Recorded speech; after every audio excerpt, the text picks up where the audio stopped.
La progre expresaba opiniones subjetivas típicas de los progresistas. El senador gringo cuestionaba sus ideas hasta que la tía dijo algo que le pareció sumamente ilógico y se lo comunicó sin rodeos, como podrás observar en este video. En él, presenciarás un debate en el Senado estadounidense sobre la inclusión de personas que se autoperciben como hombres en los deportes femeninos. Se le solicitó a la señorita que explicara qué es el sexo y qué es el género, expuso sus puntos de vista sin fundamentos y se contrastaron con la biología, como siempre, donde lo objetivo prevalece. Observa el video completo y dime si estás de acuerdo con el senador o no. Pero antes, si disfrutas de este tipo de contenido, te gusta, te apasiona, te atrapa, suscríbete al canal.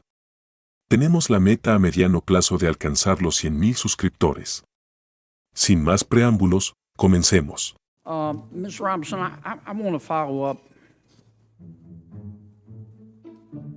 by trying to understand your answer to one of Senator Cruz's questions. And this is really a question, not a suggestion.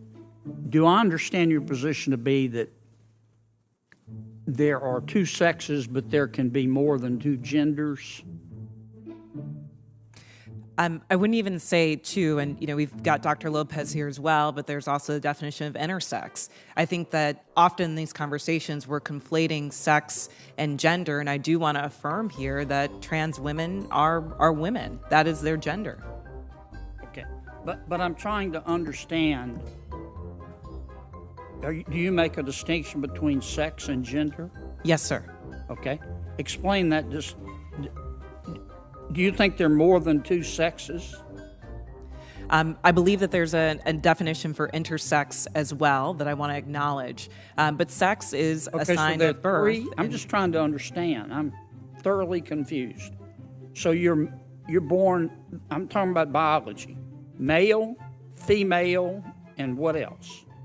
I believe that intersex is also acknowledged, but again, I'm not a doctor here. What I can say, what does intersex mean? Is that there's a difference between sex and gender, and I think in these conversations we're conflating the two.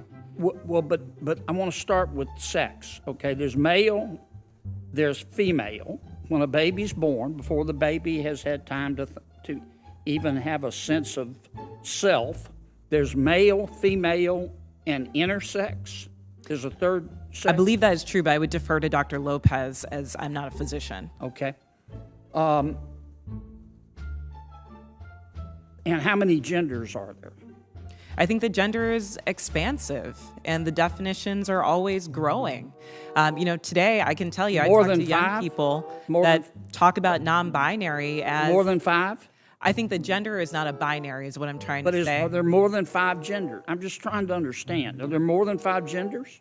Well, I think that there was a time where women wearing pants didn't feel like it was appropriate for their gender, and yet I'm wearing pants today.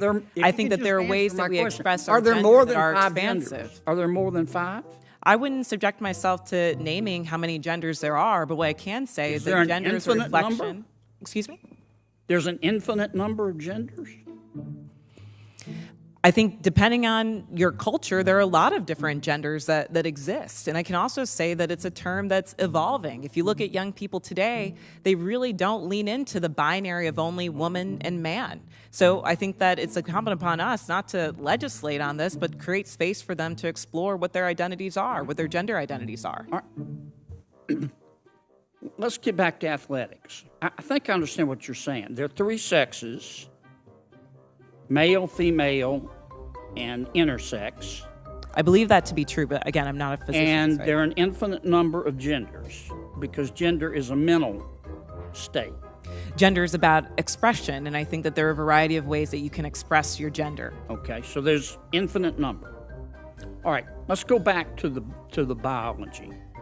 Male, female, boy, girl. Okay, biologically, do males have an advantage over females biologically in sports? Again, I'm not a physician, and I can't speak to that. What's your real-world experience? It depends. I mean, there are some people who are born male that I'm faster than if I were to sprint against them, and some that I'm not. Some males that are taller than some women, and some that are shorter. You don't believe that a biological male has a physical advantage in sports over a biological female? Not as a definitive statement. Give me an example. Well, no, I don't think. How many female members of the NBA do you see? Well, I can say that, there's been this news article about men that think that they could beat Serena Williams in tennis, right? That they think that they could actually score a point on her.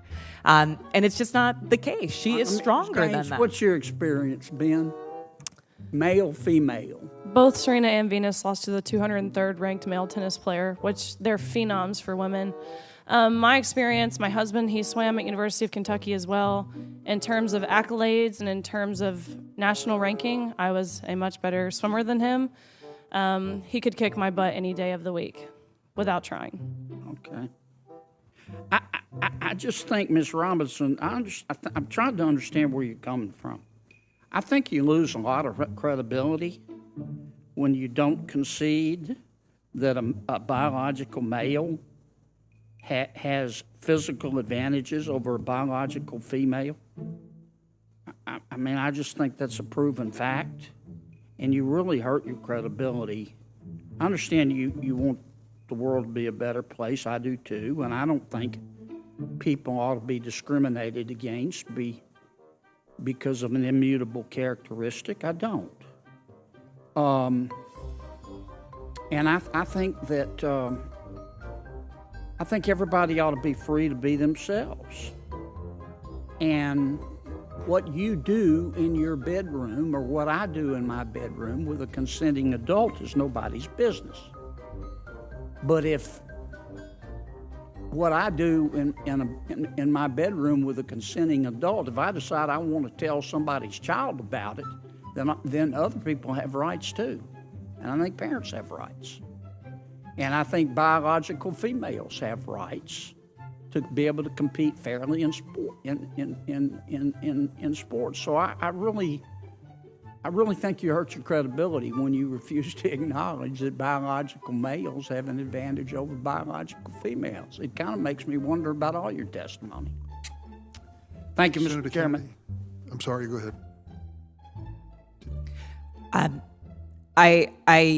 What I'm trying to say is that there is not a definitive advantage in all cases. Sir, I don't know if you believe that you could beat Serena Williams in tennis, but I probably think that that's not the case. There are not all cases where all men are physically superior to all women. And at the end of the day, in this conversation, we're not talking about that. We're talking about trans women who are, in fact, women, who deserve to play in a gender that matches their sports, who deserve all the benefits that Ms. Gaines is talking about. And as a cisgender Black woman, I can say definitively that my womanhood is not threatened by a transgender person asserting hers as well.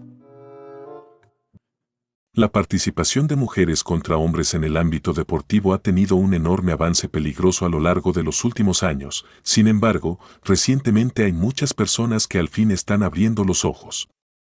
Dado que, a diferencia de épocas que, entre comillas, eran arcaicas, según los progres claro está, se ha tomado como principio rector los factores sociales por sobre los importantes detalles que deberían quizás, no sé, digo yo, tomar en cuenta como por ejemplo la biología. No lo sé, digo yo. Es que parece que para muchos progres esta ciencia está quedando descatalogada. A lo largo de la historia, se han establecido categorías separadas para mujeres y hombres para garantizar competiciones justas.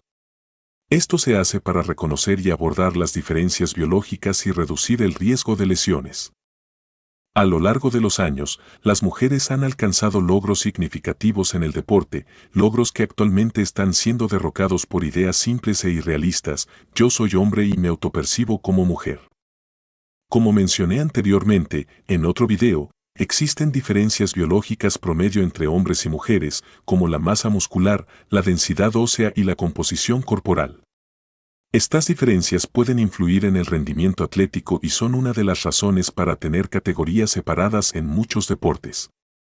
Por ejemplo, en el levantamiento de pesas, un deporte donde la fuerza y la potencia son cruciales, se observan diferencias notables entre hombres y mujeres. En una competición de levantamiento de pesas, las mujeres y los hombres compiten en diferentes categorías de peso.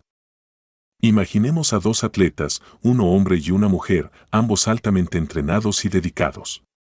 Debido a las diferencias biológicas promedio, el hombre podría tener una mayor masa muscular y una densidad ósea superior en comparación con la mujer, lo que podría traducirse en una capacidad de levantamiento de pesas más alta.